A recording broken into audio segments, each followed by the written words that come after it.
man in court charged with Monica Cantwell's murder. Our national symbol, the kiwi, now facing a new threat. And for some of tomorrow's schools, the funding doesn't add up. Good evening. An Auckland man is in prison tonight after being charged with the murder of English tourist Monica Cantwell. The man, aged 20, appeared in the Tauranga District Court earlier in the day. Monica Cantwell's disappearance a week ago prompted a big police investigation, which is by no means over. In the news ahead, another pile-up on Auckland's Harbour Bridge as pressure mounts for median barriers, and the government moves to close an escape route for drink drivers.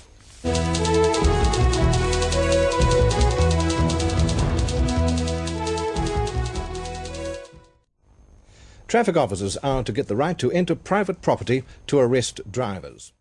Next up, Greg Clark with 3 National Sport. And Greg, Horlicks, the talk of the nation. It was a great Japan Cup victory. We'll have that story. And, of course, the breeders are now rubbing their hands together. And our top players are gearing up for the TV3 Summer of Tennis.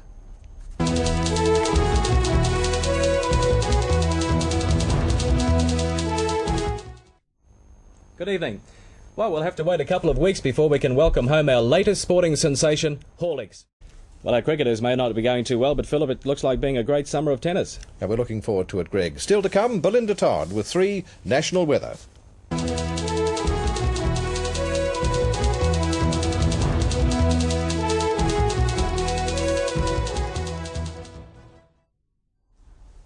Hello.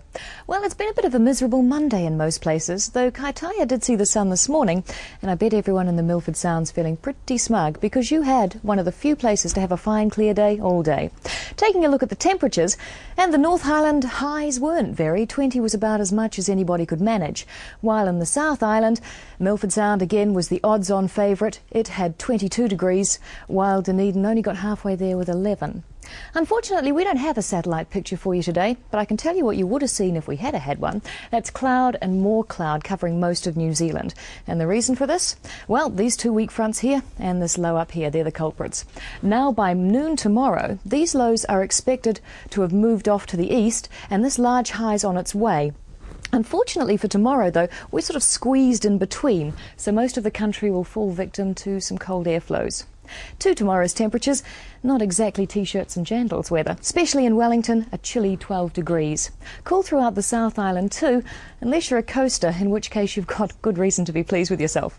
Checking out the regions, the first we move to is the northern half of the North Island, and the day starts out a little damp and cloudy, but does improve as it goes on, though cool southerly winds, they'll blow fresh to strong. Out to the southwest of the North Island, where Wellington's into strong gale-force southerlies on top of cloud and showers. Better news for the rest of the region, though, a promise of improving weather as the day goes on. And look, we've moved to the east coast of the North Island. More of the same, cloudy, windy, and more periods of rain. To the South Island and to the east coast, cold, showery, blustery, and would you believe it, hail and snow down to 1,000 metres. So much for summer. Well, we did have some sun somewhere, and here it was on the west coast, forecasting morning showers that should clear into a lovely fine day, though freshening southerlies may well keep temperatures down. Finally, to Otago and Southland, fresh to strong southerlies and showers, and temperatures again falling low enough to cause scattered hail and snow down to 1,000 metres. Now looking ahead to Wednesday, and it's obvious there'll be improvements in all 4 main centres. Thursday, and we should see sun over most of the country most of the time. On Friday, however, the clouds roll back in over Wellington, Dunedin gets wet, and Christchurch, it looks like it's in for a real scorcher. And here's where I really put my reputation on the line, Philip. I reckon we're going to have a fine weekend. You'll be in trouble if we don't.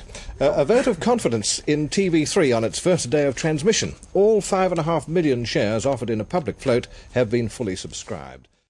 And that's the way it was on Monday, the 27th day of November. I'm Philip Sherry. Good night.